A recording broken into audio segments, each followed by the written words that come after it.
tous et bienvenue dans cet épisode 2 de la saison 4 des Guides Michelin. Aujourd'hui, je reçois Mémé. On va discuter Rex. Alors, qu'est-ce que c'est que ce Rex? On en a déjà parlé des Rex dans l'épisode précédent avec Maud. On en a parlé avec Bertrand Soulol dans l'épisode sur la culture. En gros, c'est retour d'expérience. Pourquoi je fais cet épisode-là? On va en discuter juste après. On va quand même laisser Mémé se présenter. Mémé, à toi. Bonjour, alors moi c'est Mémé, Mathieu Ménadier et je suis guide de montagne et puis alpiniste skieur. Professionnel. Donc ski plutôt de haute montagne, très haute montagne, tous ces trucs-là quoi. Ouais, c'est ça. Ok, donc pourquoi tu es là?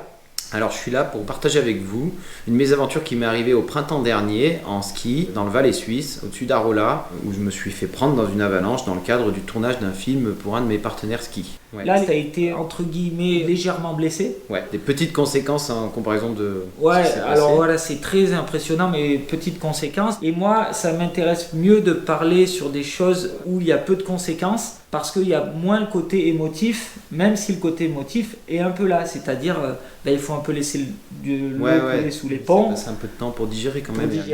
Et aussi, je remercie Mémé d'être là, parce que ce que moi je vois aujourd'hui avec les réseaux sociaux, on voit toujours le côté beau de l'iceberg. Et donc montrer l'arrière des coulisses, ça me paraît vraiment important. Ouais, d'autant que là, dans le cas de cette journée, il y a un cheminement de petites erreurs ou de petites inattentions qui ont mené à l'incident final, qui sont faciles à analyser et que ce serait dommage de se mentir en ne voulant pas en parler presque. Voilà. Donc on va voir après tout à l'heure avec qui, comment, tout ça. Juste, je rebondis sur un point. C'est qu'avec Bertrand Soulol, on avait vu dans la courbe de Bradley que les retours d'expérience, on ne peut pas se les approprier tant qu'on est dans une approche dite primitive. Donc si vous regardez ce truc-là, c'est bien de regarder l'épisode avec Bertrand avant, de travailler un petit peu sur vous pour vous dire, bon, est-ce que je suis prêt à recevoir de l'info? On n'est pas du tout là pour faire du sensationnel, montrer un truc, comme on voit souvent avec les avalanches de riders. Donc tu vas un peu nous raconter où tu en es aujourd'hui, à combien de temps après cet incident? Donc là, on est à 8 mois après l'accident, l'hiver a bientôt commencé. Donc physiquement, j'ai tout récupéré, j'ai été un petit peu blessé, mais ça... T'avais eu quoi? J'ai eu 4 côtes cassées, dont une déplacée, j'ai eu une contusion pulmonaire, grosso modo c'est ça, et en gros j'ai eu 2 mois de récupération totale, quoi. J'ai eu un gros mois d'arrêt et puis encore un petit mois où j'avais des douleurs. Et là, en ce moment, je suis dans l'administratif, la gestion administrative des frais liés au secours. Donc là, en gros, c'est qui paye et qui prend la responsabilité du secours. Est-ce que c'est moi en tant que guide et athlète? Est-ce que c'est la marque qui avait organisé cette sortie ou est-ce que c'est le guide qui était rémunéré pour encadrer cette sortie et assurer la sécurité? Voilà, donc je rebondis là-dessus, c'est pareil, ça c'est un gros truc que j'ai traité l'année dernière dans la saison 3. Les 3 derniers épisodes étaient basés là-dessus sur un peu quelles peuvent être les conséquences d'un accident ou d'un incident et aussi peut-être des fois savoir les mettre dans la balance dans sa prise de décision. On va le reprendre maintenant un peu en marche arrière. Qu'est-ce que c'est l'incident? Dans quelles conditions était donc un gros groupe? On était 12 personnes, donc 8 riders on va dire, de différents horizons. Des freestylers, des freeriders, des skieurs alpinistes col en pipette pure, des skieurs alpinistes de montagne plus comme moi. Voilà, profil très varié, qui se connaissent pas tous. Donc c'était un événement de team. Pour faire un petit film, mais un petit film très simple, c'était juste pour présenter la gamme de l'année prochaine, donc les skis qui vont sortir cet hiver. Aucune ambition, ni de performance, ni c'était vraiment faire 2 jours de lifestyle en montagne. Et on était donc 8 riders, 2 encadrants guides de montagne, du Valais, des guides locaux, et 2 caméramans. D'accord, donc quand même un niveau dit d'expertise frôlant le haut du panier. Des bons skieurs, des gens habitués. Voilà. Bien que une majorité était quand même plus habituée à skier dans un milieu aseptisé, on va dire. Donc, nous, on va faire un retour d'expérience là-dessus. Moi, je trouve que c'est important de temps en temps d'en faire et d'en partager. Mais je le répète, c'est important de les partager si les personnes en face en retirent quelque chose. Donc, Mémé va nous raconter son histoire. Et puis moi, j'essaierai de sortir les quelques points que souvent j'utilise dans les formations que je fais ou dans le guide Michelin, qui sont les 3 principaux, je les dis tout de suite, c'est l'implication, l'objectivité et les bilans. Voilà. S'impliquer, justement, c'est pour pouvoir comprendre ce qu'on fait. Être objectif, c'est pour percevoir ce qui nous entoure facilement. Et faire des bilans, c'est justement quand on perçoit mal, en faisant des bilans de tout, eh bien, on peut gagner en expertise en même temps qu'en expérience. Parce que souvent, en fait, les deux se décalent. Alors, on va le prendre en 3 temps, avant, pendant et après. Et à chaque fois, on va parler donc de l'humain, du terrain, des conditions et un peu de tout ce qui est technique matos. Voilà. Donc, on va attaquer avant. On est où ? Donc on est à Arolla, dans le Valais suisse, le 13 avril, donc fin d'un hiver très sec, journée printanière, très chaude, grand beau. Donc comme on l'a dit tout à l'heure, un groupe qui se connaissait pas tous, on s'est retrouvés sur le parking du téléski à Arolla, donc en direction du refuge des Aiguilles Rouges. Et le but c'était vraiment de faire 2 jours de ski, tous ensemble, en illustrant un petit peu toute la gamme de ski de la marque et voilà, faire des images de halftime, la soirée en refuge, les moments ensemble, voilà, rien de précis. Du ski pépère. Et rien de, voilà, aucune demande de performance, quoi. Très bien. Donc voilà en gros le contexte. Maintenant on va parler de l'humain, comment le groupe se sentait. Donc tout le monde a priori était en mode printemps, chaud. Ouais, il faut se rappeler que l'année dernière, le 13 avril, l'hiver, en tout cas en Valais, était fini.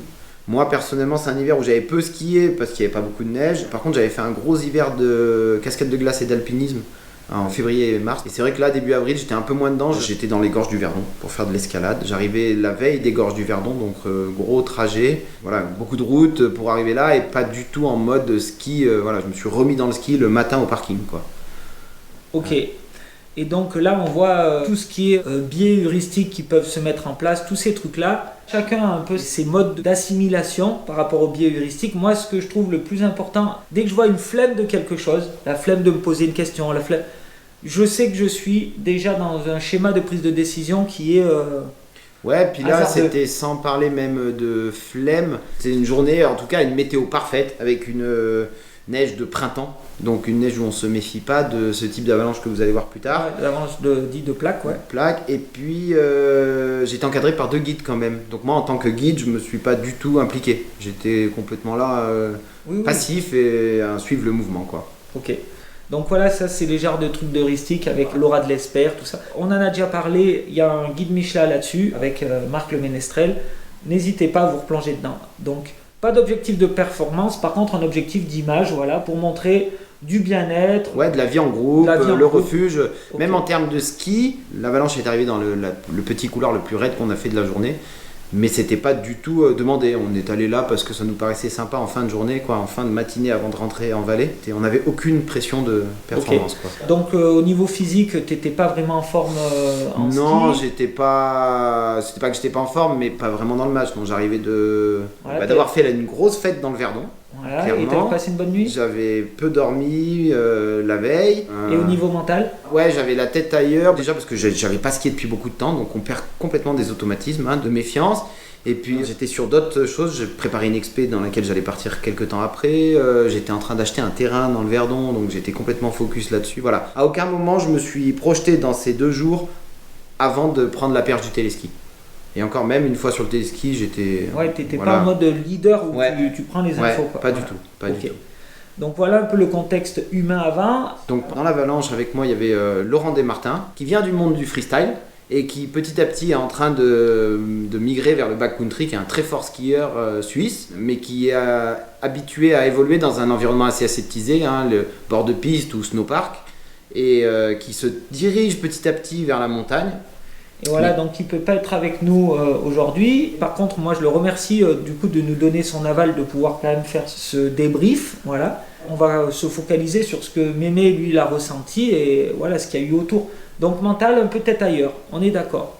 Le terrain, On avait commencé la randonnée la veille au matin et donc là on est le 2e jour matinée. Pendant les 2 jours on a évolué dans du terrain assez facile, pente de neige débonnaire à la montée, un petit couloir à la descente le premier jour et puis sinon des grands champs de neige à en gros, 35-40. Donc ça c'est le premier jour. 2e jour le matin on est monté un petit peu au-dessus du refuge, pareil des pentes sud débonnaires, quoi, 30-35. et qui revenait déjà. Qui était voilà, en neige moquette comme on dit de printemps. On faisait des images, donc en général on partait par petits groupes de 2. Et chacun faisait une petite zone et puis était filmé par les 2 filmeurs qui restaient en bas ou alors qui faisaient du drone. Et en fait, vers la fin de la matinée, donc il était 10h, la matinée avait commencé tôt. En avril, le soleil se lève tôt, on avait dû commencer à skier, je pense, à 5h30, 6h. Et on avait fait 500 mètres de dénive, c'est vraiment pour faire des images, pas pour faire ni du dénive ni de la montagne. On a vu ce petit couloir donc, qui était par contre lui exposé est Donc on vient de skier que en sud. Un petit couloir un petit peu plus raide, mais facile à monter au sommet, puisque de là où on arrivait, on avait juste à faire une traversée un petit peu d'escalier, qui nous donnait assez facilement accès à ce petit couloir est. Mais donc couloir dont on est arrivé par le haut. D'en haut, on voyait que ça sortait, mais qu'il n'y avait qu'une seule sortie, mais on n'avait pas une vision très claire du terrain. Donc aucune possibilité d'anticiper quelconque échappatoire, quoi. Voilà, et un couloir de 100 mètres de dénivelé avec le haut à 40-45 voilà. Sur des petits bouts. Voilà. Terrain sérieux, mais la montagne. Mais dans des conditions qui me paraissaient personnellement stables. On y vient. On a retrouvé à peu près le BER de là-bas, donc c'est pas vraiment la même chose qu'en France. Mais la phrase, c'est description des dangers. Des avalanches sèches peuvent être déclenchées dans la neige ancienne par endroits et atteindre une taille dangereuse. Des amateurs de sport d'hiver seuls peuvent déclencher des avalanches. Les endroits dangereux sont plutôt rares, mais à peine identifiables même pour un œil exercé. Le nombre et la taille des endroits dangereux augmentent avec l'altitude. Un choix très prudent des itinéraires et judicieux. Voilà. Donc on est en indice 2 sur 4, mais comme toujours, pente, neige, avalanche. Il ne faut pas sortir d'une grande école pour comprendre ça. Mais voilà, ça se joue dans les détails de curseur. Donc là, a priori, plutôt en mode vigilance, vacances. Globalement, c'est ça. Sauf que on sort d'un petit hiver. Ça veut dire que là, on est mardi matin. Et quand il dit petit hiver, c'est une petite période où il a neigé pendant 24 heures. Voilà, le vendredi, samedi, a amené une grosse tempête venant du nord, une tempête froide. Finalement, pas mal de neige qui est tombée avec beaucoup de vent. Ouais. Moi, j'étais pas là-bas, donc je savais pas vraiment ni l'orientation du vent. Je savais qu'il avait fait mauvais parce que moi, j'étais dans le Verdon, donc est bien au sud, et même là-bas, il a neigé. Donc je me doutais bien qu'en montagne, il devait faire froid. Mais bizarrement, quand on est arrivé dans la montagne, jusqu'à une altitude de 2000, cette neige au mois d'avril, elle avait complètement fondu parce qu'il faisait très très chaud. Hein. C'était à peine du regel à 2000. Et vous, par rapport au terrain, vous étiez à quelle altitude ? Je ne sais pas. T'as pas l'info ? Ouais, il faudrait qu'on vérifie sur la carte. La neige, on est sur une neige moquette. Donc la veille, on est monté en refuge jusqu'à 15h. À partir de milieu de journée, on a commencé à avoir des avalanches de neige de fonte. Des grosses boules qui prenaient de la taille ou des coulées de purges de neige lourde, un peu de partout, dans un peu toutes les orientations. Et pas d'avalanche de plaques. Alors pas d'avalanche de plaques devant nous, non, aucune. Par contre, et ça c'est un truc qui ne m'a pas mis la puce à l'oreille alors que ça aurait dû, c'est que plus haut, il y avait des grosses plaques qui étaient parties dans la même orientation que celle que je vais skier, déclencher une heure après. Quoi. Et qui étaient parties naturellement. Ouais. Okay. Mais sûrement pendant ou juste après la perturbe. Ok. Après, c'est dur de dire si c'est la présence d'une couche fragile temporaire qui les a fait partir ou si c'est une un peu plus persistante et qu'elle y est toujours. Donc ça, il n'y a pas 36 solutions, c'est en mettant les mains sous le capot qu'on le voit, quoi. Mais après, on verra du coup si tu as mis les mains sous le capot. Technique matos utilisée. Un sac classique de ski alpinisme. J'avais une petite corde dans mon sac. On avait du matériel. T'avais de quoi checker Oui, j'avais de quoi checker une pente, tout le matériel de sécurité, tout le matériel de progression. Ok. Tout le matériel de secours, on va dire. Tout le matériel de secours aussi. On va se rendre compte que c'est donc pas du matériel de sécurité qu'on utilise, mais du matériel de secours parce que ça vient après. Est-ce que vous aviez des radios pour fonctionner, non. Pour avoir remonté de l'info? Non, on n'avait pas de radio pour fonctionner. Bon, par contre, on arrivait à se parler avec tout le reste du team qui était en bas. Qui était en bas. En gros, il y avait 100 mètres de dénive et d'en haut, vous pouviez crier. On arrivait à crier et à communiquer. On a entendu le go, on est prêt et nous, on a dit go, on y va. André a plongé pour nous faire marrer. Il a fait bip bip, nous on a fait meu. L'arrêt l'a piqué, il a coulé comme un plomb. Non, on s'est même appelé une fois, mais pas du tout pour parler de ça, mais on s'est... Donc il y avait le téléphone avec Internet. Téléphone avec Internet. Pourquoi tu le sais qu'il y a le téléphone avec Internet? Parce que le temps que l'équipe de caméramans se mette en place, on a eu pas mal d'attentes avec Laurent. D'abord on a un peu discuté, puis après on avait tous les deux des choses à faire sur nos téléphones, parce qu'on a toujours des choses à faire sur nos téléphones. Et du coup on était tous les deux sur nos téléphones en attendant que l'équipe en bas nous donne le go, quoi. Voilà, plutôt que de regarder ce qui se passe dans la nature. Exactement. Donc le téléphone, ça j'essaierai d'en faire un épisode, ça a des avantages incontestables, ça a aussi des inconvénients et qu'on a du mal à s'avouer. Mais là en l'occurrence j'avais aucune raison d'envoyer un mail au sommet de cette pente plutôt que de regarder la pente, quoi. Et pourtant on le fait, quoi, souvent. On fait tout le temps. Ou autre chose, même de l'Instagram et tout. Donc le téléphone, j'essaierai de faire un épisode sur qu'est-ce que ça nous apporte, lister, et qu'est-ce que ça peut nous enlever. Et le lister aussi, en sachant que des fois ça nous enlève une partie de notre conscience, de notre alerte, de notre vigilance. Voilà. Puis je pense qu'à la fin d'un moment de téléphone, au moment où on le range, il y a encore un temps de latence avant que notre cerveau se remette en mode concentration. Là où je suis, ouais. Il part ailleurs loin et il faut qu'il revienne quand même. Voilà. D'ailleurs, je fais appel à un prétendant. Si quelqu'un est vraiment calé sur ces sujets, je suis preneur. Donc maintenant, on va passer un petit peu à tout ce qui s'est passé pendant. On est un groupe qui a beaucoup d'autonomie, ça veut dire qu'il y a 2 guides encadrants, mais des guides qui encadrent des pro-riders, comme on dit. Ouais. Ils ont tendance à donner le ton, mais chacun fait un peu, pas comme il veut, mais comme il le sent. Et le guide accorde quand même beaucoup de confiance et laisse beaucoup d'autonomie aux skieurs. Donc en gros, là, clairement, comment ça se passait? Les guides étaient en bas. Au début, on a skié dans une espèce de cirque, même cette pente est la fin du cirque. Et chacun disait, ben, moi je vais là, moi je vais là. En fonction de ça, les filmeurs se plaçaient. Et les guides étaient toujours soit en haut, soit en bas. Dans mon cas, en bas, mais à un moment, ils étaient en haut aussi.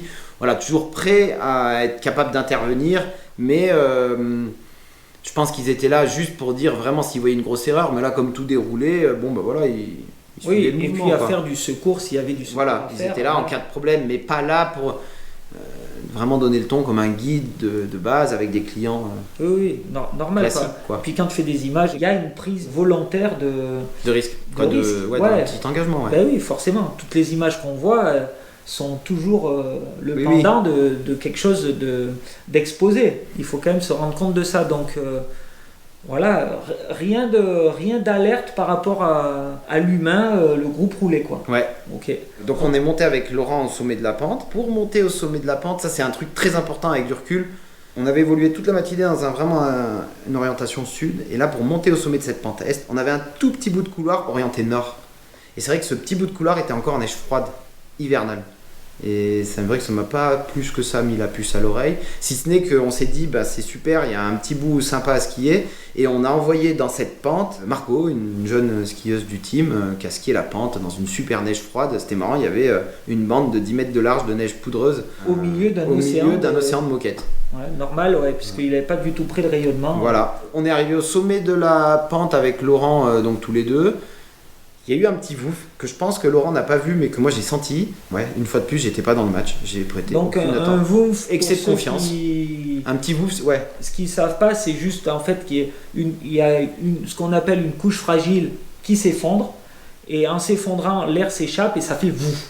Mais voilà, donc vouf, normalement, qui dit vouf, dit couche fragile en action. On se pose des questions. Après, est-ce qu'elle est persistante, temporaire? On s'en fout, elle est là.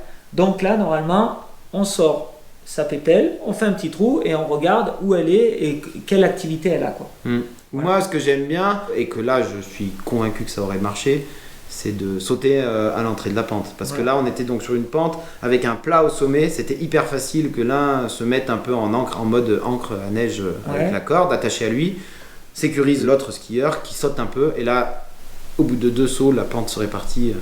Je pense que sans aucun doute. Donc ça, moi, c'est un truc que j'ai déjà dit plein de fois avec le guide Michelin. Donc mettre un peu les mains dans la neige, et ça se fait très rapidement, pour voir s'il y a de l'activité. Être capable de faire un petit relais encre à neige, comme il dit, donc avoir un bout de corde, pour justement aller regarder l'entrée de pente et voir si c'est bien les mêmes conditions qu'on a là et là. Là, en gros, un tiers des accidents se passent à l'arrêt, en ski, donc à l'arrêt, à la montée ou à la descente, c'est-à-dire qu'on ne s'arrête pas au bon endroit. Donc déjà, si on réfléchit à où on s'arrête, ce tiers-là, on peut un peu le zapper. Un tiers, en gros, se passe à la montée, en ski de rando, parce que c'est hyper dur de se protéger en montagne tout le temps. Soit on va dans des itinéraires très techniques, on quitte le mode solo et on peut trouver de quoi s'assurer et pas être exposé aux pentes. Et l'autre tiers se passe à la descente en skiant. Et dans ce tiers-là, la moitié des ensevelis se font prendre dans les premiers mètres de là où ils skient. Donc la méthode d'aller jeter un œil dedans pour voir ce que c'est et pas pour se rassurer, c'est très bien. C'est bien de faire ces tests. C'est pas une vérité absolue, quoi. Voilà. Là, dans notre cas, ça aurait tout changé. Hein. Voilà. C'est certain que là, ça aurait marché. Donc le test de neige, je vous incite à aller voir comment on fait. Il y a tout ce qu'il faut dans le guide Michelin. Vous chinez, vous trouvez. Est-ce que vous en aviez déjà fait dans ces 2 jours? Non. Autant celle-là, c'est une erreur de ne pas l'avoir fait. Dans les autres pentes, moins. Mais même, c'est jamais une erreur de le faire. Non. On est d'accord. Oui, ça donne une info. Mais après, c'est juste la lecture de cette info. Il faut savoir mettre une balance. Voilà. C'est pas parce que ça nous dit niette que c'est niette partout. Typiquement, là, c'est le cas d'un BRA 2. C'est que les gens, un BRA 2, on relâche tout, quoi. On se dit, bah non, pourtant ça change rien, moi que ça soit BRA2 ou BRA4, c'est pareil. Je veux dire, ma méfiance, elle est la même parce que tu vas trouver forcément à des endroits les mêmes conditions. C'est juste le nombre d'endroits. C'est juste que ça sera moins généralisé. Voilà, qui va changer. Donc ça, il faut en être conscient. Voilà. Quelque chose à rajouter sur l'humain ? Ouais, pour le film, on voulait skier à 2 pour l'image. Donc Laurence m'a posé la question au sommet de qu'est-ce que j'en pensais. Et moi, j'étais toujours un peu dans mon mode débonnaire, c'est les vacances. Et je lui ai dit, bon, ouais, c'est bon, t'inquiète pas, ça craint rien. Alors que lui s'est posé la question. Et c'est vrai qu'il m'avait dit que, par exemple, c'était la première fois qu'il faisait des images dans une pente qu'il n'avait pas analysées du bas. Mais comme il était avec moi, je pense qu'il n'a pas osé remettre en question ce que je pensais. Il s'est complètement reposé sur moi parce que là, typiquement, on était dans mon terrain de jeu. Donc ouais, c'était toi le leader, l'expert. Voilà. C'est encore un des biais, on en a parlé des fameux biais heuristiques. Voilà. Mais ce qui est intéressant, c'est pas tant le biais en lui-même, c'est le fait que la question soit soulevée. Donc, question soulevée, et on les voit toujours pas. Et donc, quand on se sent détaché de ce qu'on fait, je pense que c'est un moment où il faut se poser la question, se dire, attends, là, je suis quand même sur la route à 90 à l'heure, en train de regarder Instagram, quoi.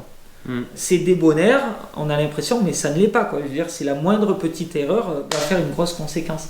Donc, il faut être capable de reconnaître ces moments-là et de se dire, non, le téléphone, c'est pour plus tard. Là, je reste concentré à ce que je suis en train de faire, même si ça paraît débonnaire. Ouais. Ok pour l'humain, on a un peu fait le tour. Le terrain, donc on a dit pente est à 45, voilà. Vous avez le niveau de le skier, vous vous sentez bien, c'est en moquette. Ouais.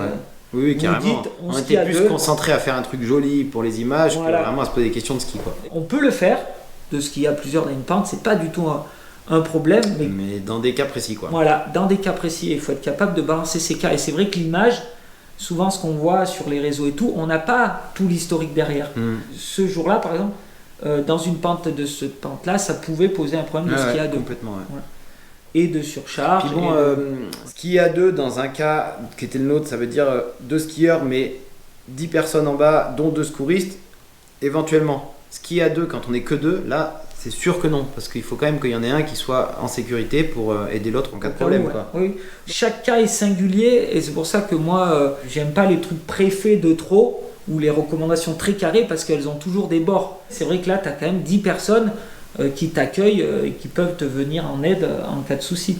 Mais bon, ça fait quand même toujours 2 personnes dessous, c'est toujours une de trop. Hein. Enfin, si on peut dire 2 de trop dans l'absolu. mais ouais. Voilà. Conditions. Neige moquette, facile à skier, ouais. pas piégeuse, ça homogène. Prend pas les pieds, ouais, non, vraiment simple. Donc là, on part dans la pente, je pars en premier. Tu fais 2 appuis. Je fais 2 appuis. Laurent part, là où moi j'en fais 2, il en fait juste un grand. Et là, je sens quand même assez vite que ça bouge sous mes pieds. Mais par contre, je vois devant moi, pas loin, la cassure. Et donc, du coup, je me jette un peu. Parce que c'est quand même un terrain assez raide avec des rochers un peu de partout, du relief. Et avec une seule sortie. C'est pas un terrain où on pouvait s'échapper en mettant une grande droite de partout. Moi, déjà, je mets pas des grandes droites dans du 45 avec des cailloux au milieu. Et puis en plus là, on savait qu'il y avait quand même qu'une seule sortie, qu'on n'avait pas complètement vue. À aucun moment on avait pu anticiper cet échappatoire. Donc quand je vois que la neige bouge et que je vois la cassure devant moi, je me jette un peu. Pour essayer de te mettre l'autre côté de la cassure. Voilà, passer de l'autre côté de la cassure. Et tout est allé vite, hein, mais dans ma tête, je me mets en sécurité, je me jette en dehors de la plaque. Et là, pas de bol, une deuxième plaque part et tout part, quoi. Et alors là, par contre, j'ai la tête en avant, les 2 spatules plantées dans la neige, je suis sur le ventre. Et donc là, je me fais tirer par les skis et je ne peux plus bouger, quoi. Je connais pas exactement le terrain, donc je sais pas ce qui va m'arriver, mais je sens à un moment que je suis en l'air. Je décolle. Que ça décolle, que je suis en mouvement dans l'air avec de la neige autour de moi. Donc ça tape très fort. Un premier coup, ça tape, je rebondis, je repars un petit peu en l'air, mais moins longtemps, beaucoup moins longtemps. Puis j'atterris au sol, là je glisse quelques mètres. Donc en gros, l'avalanche est partie dans cette pente, mais ça s'est arrêté sur un plat. Donc très vite, l'avalanche ralentit et puis ça s'arrête. Et là, quand ça s'arrête, je suis coincé sous la neige. Ouais, du coup, tu as fait quoi pendant Alors, pendant l'avalanche, j'ai rien pu faire. Mes skis me tiraient. J'essayais de me débattre, de nager avec les mains, mais je pouvais strictement rien faire. Par contre, quand l'avalanche a commencé à ralentir, que j'ai senti que ça allait s'arrêter, j'ai pu beaucoup me débattre et me créer un petit espace. Donc, j'étais complètement coincé du corps. Par contre, j'avais bougé ma tête, j'avais fait des grands mouvements de tête, j'avais pas de neige dans la bouche, j'avais pas la face coincée contre la neige. Bon, c'était pas loin, hein, mais j'avais une petite poche qui m'a permis de respirer. Donc j'avais les 2 genoux twistés dans le mauvais sens, pas violemment, j'avais pas mal, hein, pas de douleur, et j'avais les 2 mains coincées sous ma tête, comme ça, avec les dragons encore au poignet. Bon, moi je skie toujours avec les dragons, c'est perso, je sais pas skier sans dragon. Et, ce qui est bizarre, ça, c'est skieurs qui savent pas skier sans dragon, parce que quand même on skie avec les pieds. Hein. C'est qu'une question d'habitude, hein, mais voilà, bon. C'est une habitude qu'il faut que je change, mais en l'occurrence là c'est pas ça qui m'a posé problème. Donc l'avalanche ralentit, je le sens, je bouge, et là l'avalanche s'arrête, et au moment où elle s'arrête par contre on reprend un gros tassement, tout se resserre comme ça, et plus rien. Ça s'arrête, donc là je suis sous la neige, dans le noir, mais pas le noir, donc c'est là que je me dis que je suis pas très profond. Je sais dans la position où je suis, je sais que je suis sur le ventre, j'arrive à me rendre compte en 3 dimensions de comment je suis. Comment t'es foutu quoi. Ouais. Laurent, lui, il reste en surface. En fait, il saute une très grosse barre, ouais, bien plus grosse que la mienne, mais il la saute de face et il atterrit assis dans la neige.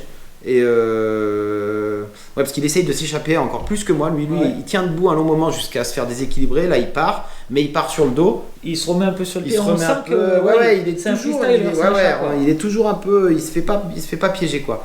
Et il atterrit assis, avec de la neige jusqu'à la taille, il se lève et il part. Miraculeusement, il a rien parce qu'il saute une grosse barre. Et il y a des blocs énormes qui passent à droite à gauche de lui. Hallucinant, c'est un miracle. Vous aviez des casques ? On avait des casques, ouais. Ok. Vous aviez des sacs à ballon ? Non. Pas de sac à ballon ? Ok. Non. Donc, après, toi t'es dessous, tu te dis quoi ? Moi je suis dessous, je sais qu'il y a 2 guides compétents. Ils sont secouristes en plus. C'est des guides secouristes, formés, c'est leur métier. Ça change tout dans mon gestion du stress. Je sais pas vraiment où je suis, je sais pas comment ça va se passer. Mais dans ma tête, je sais qu'ils vont arriver vite. Donc ça m'aide vachement à me calmer, je me relâche et bizarrement j'arrive à le faire. Je me concentre sur ma respiration, je respire calmement. Voilà, et j'entends rien, je sens rien, à ce moment-là il se passe rien. Mais vraiment, ça j'insiste parce que le fait de savoir que dehors il y a des gens qui sont là et qui sont compétents, et qui sont pas loin, et qui ça m'aide complètement à pas paniquer. Je pense que si j'avais été seul, avec des clients par exemple, je ne vivrais pas du tout la chose pareille. Après je sens une sonde qui arrive à moi. Et là par contre j'ai un petit moment de panique, envie de sortir quoi. Je suis resté pas longtemps, 5 minutes sous la neige maximum, grand maximum. Mais quand même assez vite, la respiration est difficile, on respire son propre CO2 et le froid. Très très vite le froid saisit. Alors que juste avant il faisait chaud, d'ailleurs j'étais pas trop habillé, donc très vite j'ai froid quoi. Et oui, parce que la neige c'est quand même de la neige froide du dessous, c'est la neige qui est à moins 15 degrés. T'as une notion de la taille de l'avalanche ? Non. Tu sais pas ce qui t'arrive. Et c'est quelle taille ? On disait que c'est une avalanche de taille 3. Taille 3. Donc je répète juste, taille 1 on a pied dans le dépôt, taille 2 on n'a pas pied, taille 3 ça bouge une voiture, taille 4 ça bouge de la forêt, et taille 5 ça bouge la forêt, ça enlève des infrastructures humaines. C'est un mémo pour s'en souvenir qui est très bien. Donc voilà, pour les skieurs, toutes les tailles sont dangereuses, en sachant que la 4 et la 5, on est exceptionnellement dans ces cas-là. Là, c'est vraiment un truc très conséquent, quoi. Voilà. Ensuite, je sens donc la sonde, je sens le déneigement. Là, j'ai un petit moment de panique, pas de panique, mais de envie de sortir. Et même au moment où ils m'ont dégagé la tête, donc j'arrive après à respirer, mais j'avais envie de sortir, quoi. Je leur ai demandé sortez-moi. Après, je me relève, en état de choc, mais un peu sous adrénaline. Je me demande, par exemple, comment je vais redescendre dans la vallée parce que j'ai cassé mon bâton, des choses comme ça. Je suis pas du tout encore dans le mode hôpital, hélicoptère, tout ça. Et là, c'était une fois de plus quelqu'un de formé, ça compte, parce que le secouriste donc, était là, le guide secouriste, que j'étais pas encore sorti de la neige, les secours étaient déjà déclenchés, l'hôpital était déjà prévenu, tout était organisé. Ils me mettent en position, pas en PLS, mais ils me calent bien le dos, j'avais quand même un peu mal partout. Rapidement, je me rends compte quand même que j'ai mal un peu de partout. Et puis, il se passe quelques minutes, et là, je commence à divaguer un peu, très soif, très froid. Donc ça, c'est tous les signes d'une hémorragie interne. Donc entre-temps, le médecin arrive. Le guide, pensant que j'entends pas, lui dit que je me dégrade fortement. Donc ça me met un stress en plus. Donc là, je commence à être pas très bien. Donc le médecin qui allait me médicaliser annule tout, rappelle l'hélicoptère. Donc il y avait 2 hélicoptères qui étaient en stationnaire au-dessus de nous, un pour chacun. Il rappelle tout de suite l'hélico qui était qui était en attente, qui vient tout de suite. Ils sortent une civière et au lieu de me médicaliser, il me charge dans l'hélico et il m'emmène tout de suite en réa-ation.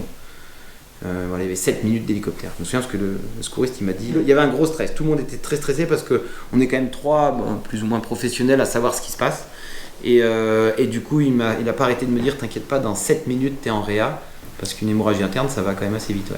Pareil, tout le côté médical on l'a traité dans le guide Michelin, n'hésitez pas, je me fais de l'autopub mais voilà, c'est quand même une banque de données à savoir, donc être au point dans l'alerte et le secours c'est quelque chose ouais, ça aide. Donc le terrain... Donc là, nous, c'était une pente plate, homogène, qui s'offrait à nous vue d'en haut. Ouais. Et en fait, quand j'étais assis au pied de la pente, en attendant l'hélicoptère, j'ai tourné la tête, j'ai encore la photo de ça. Et là, je me rends compte qu'en fait, c'est une grande cuvette, cette pente. Combe, Une combe, et qui est quand même pas homogène. Ça veut dire que sur la gauche, elle est beaucoup plus accentuée. Et en fait, il y avait une telle accumulation, donc on peut supposer avec du recul que le vent avait dû souffler de sud-ouest. Donc la première plaque est partie sur, on va dire, entre 30 et 50 cm à gauche. La deuxième plaque est partie sur plus d'1 mètre, 1,20 m, je pense, au plus haut. Et elle a bougé des blocs. On voit bien dans la vidéo qu'elle bouge un bloc qui fait plusieurs centaines de kilos. Quoi. Oui, un bloc qui fait un fait, mètre cube, c'est plusieurs tonnes plutôt. C'est plusieurs tonnes, ouais. Donc une masse de neige énorme, et c'est là que je me rends compte du relief du terrain. Quoi. Ouais, donc t'avais pas ça avant, quoi. Non. Et les conditions, on revient donc sur les conditions après. Belle journée, soleil. Là, vent. il est 10h, ça commence à faire chaud. C'est l'heure de bientôt arrêter, quoi. Pas de vent. Pas de vent. Voilà. Non, météo parfaite. Hein. Un bon regel dans la nuit, quand même. Ouais. La technique, les checks DVA étaient faits. Tout le monde avait des DVA récents, les derniers modèles. Ça marchait bien, tout était mis. Tout ça était bien fait. Ouais. Sorti donc en moins de 5 minutes, voilà. Ouais, ça c'était pro. Moi, j'ai à peine repris mes esprits que l'hélico arrivait, quoi. Donc c'est vrai que entre le déclenchement de l'avalanche et le moment où je suis monté dans l'hélicoptère, il a dû se passer 15 minutes. Donc c'est exceptionnel, c'est vraiment, on voit que... Ça a roulé, quoi. Voilà pour ce type d'incident qui peut arriver donc dans des conditions qui paraissent relativement stables, relativement débonnaires, mais donc on va revenir sur les 3 aspects, avant, pendant et après, sur une petite conclusion. Donc toi, avant, sur quoi tu vas maintenant mettre plus les jours d'avant vont influencer grandement sur le jour J, du fait de la fatigue. Avant, à aucun moment j'ai eu le temps de me poser la question de ce qui allait se passer ce fameux lundi. Alors qu'une sortie comme ça, normalement, il faut un peu se mettre dans le match au moins la veille, quoi. Donc tu dirais, quand on se rend compte qu'on n'est pas dans le game, il n'y a peut-être pas hésité à annuler. Parce que de toute façon, on n'est pas dans. Mais Soit mettre en place des choses, à freiner pour se remobiliser. Et en tout cas, prendre le temps de se dire, bon, qu'est-ce que je fais, où je suis, où je vais et comment je le fais. Alors après, c'est jamais facile. Moi, ce jour-là, j'avais pas le choix. C'était un travail. Donc oui, mais cette pente, tu ne l'aurais pas faite que ça aurait pas. Ah oui, par contre, je sais pas pourquoi. Bon, si, je sais. Si, on a envie de skier, quoi, mais. On aurait pu ne pas la faire. Donc on en revient au truc, c'est là, il était typiquement retourné dans ce qu'on appelle l'approche primaire, quoi. Il n'y avait plus aucune implication. Il était dans la dépendance et pas dans l'indépendance. Et peut-être aussi un peu dans l'excès de confiance pour plusieurs raisons, parce que j'avais passé l'hiver dans des grosses montagnes, des grandes pentes, des grandes faces, avec un niveau de vigilance haut. Et là, inversement, j'étais dans des petites montagnes, des petites faces. J'ai abaissé mon niveau de vigilance avec le niveau technique. Ça, c'est pas bon. Non. Voilà. Donc c'est tous les petits trucs techniques qui suivent de ça, c'est de se réimpliquer, être capable de faire un petit test de haut de la pente, de se poser des questions. Voilà, de répondre aux questions. Qu'est-ce que tu en penses si le collègue pose une question, c'est que son corps a ressenti quelque chose. Et de se la poser, parce que moi je ne me la suis même pas posée en fait. Et oui, tu as répondu machinalement. Bon, t'inquiète, c'est rien. Donc c'est quand les drapeaux se lèvent, qui sont des tout petits drapeaux, c'est de prendre en considération ces drapeaux-là, quoi. C'est pour ça que moi je parle d'implication, d'objectivité. C'est cette objectivité qui est le plus dur à avoir. Et donc après, qu'est-ce qu'on peut en retirer ? Là, le secours a vraiment été bien fait parce que il y avait une réelle compétence et entraînement. Donc ça, c'est hyper important. Moi, j'arrête pas de le répéter. Je le dis, entraînez-vous. Donc on a fait un peu le tour. J'espère que ça peut apporter quelque chose, ce genre de rapport. Moi, je trouve que c'est essentiel puisque dans ce que moi je prône, l'implication, l'objectivité, je prône aussi les bilans. Moi, je préfère faire des bilans de quand il se passe rien et de dire tiens, quel truc j'aurais pu améliorer, comment j'aurais pu faire, parce que je trouve que c'est un peu plus sympa à vivre. Il n'y a pas tout le côté dramatique d'un accident ou d'un incident. Et en plus, ça me permet de progresser. C'est-à-dire que mon expérience augmente avec mon expertise. Et puis, je pense qu'il ne faut pas avoir honte d'assumer ses erreurs. D'ailleurs, pour ça, je te remercie d'être là et de parler d'un truc comme ça qui est gros, parce que je sais que il y a beaucoup de choses qui passent sous le tapis et qu'on ne voit pas dans les réseaux de la vie, du monde, de la montagne et du ski. On voit toujours le beau et c'est honnête de venir en parler et de savoir reconnaître, il m'est arrivé une bricole. Il y a forcément en amont ce qu'on appelle entre guillemets des erreurs ou des choses pas vues, mais il ne faut pas croire qu'on est à l'abri de ça. N'importe qui fait des erreurs. Sur ce, merci d'avoir regardé cet épisode. Donc n'hésitez pas à regarder les épisodes passés, mettre un petit like, commenter si vous avez des commentaires. Je suis derrière, je réponds. Mais bon hiver si hiver arrive et bonne Monscagne. Eh bien merci et Allez, attention ciao. à vous. Le guide Michelin, c'est une réflexion collective sur la pratique de la montagne, du ski et de l'alpinisme sous tous les sens. Ouvrir le débat, échanger sur certaines idées préconçues et peut-être tordre le cou à certaines croyances. C'est ça les pages du guide Michelin.